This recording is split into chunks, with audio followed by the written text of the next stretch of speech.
Good morning. We would like to invite the children, if they're in another room or another space, to come and join us.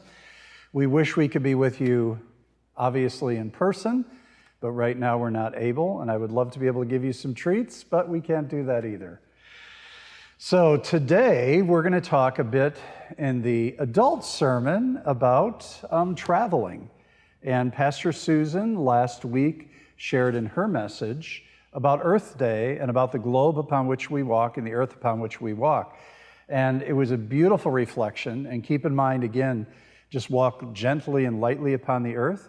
But I think for you children today, I just really want to talk to you about the road to Emmaus and preparing ourselves for the journey. Right now, most of you are probably biking or walking around the neighborhood, at least 6 to 8 feet from other people, right?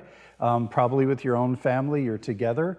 And you're on journeys. We can't generally go very far right now, too far from home, but we love to walk and we love to journey. And the story that we have, the disciples in Emmaus, there were 2 disciples that were walking to Emmaus. They were leaving Jerusalem. And Emmaus, we assume, was maybe 7 miles or maybe just a few minutes. We don't really know. But they were walking to Emmaus on a journey because they were trying to kind of understand the events of Jesus' death and Jesus potentially being alive again and coming alive.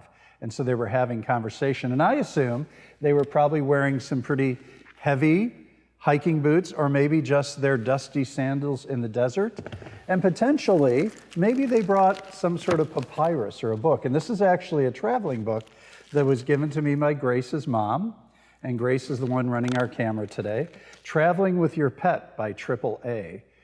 And then, of course, if they're on the trip, they're going to have to take some snacks, right? And normally I would give you some honey roasted peanuts or potentially a crunchy peanut butter bar or another energy bar for the trip. But I think what's most important is what they were discussing.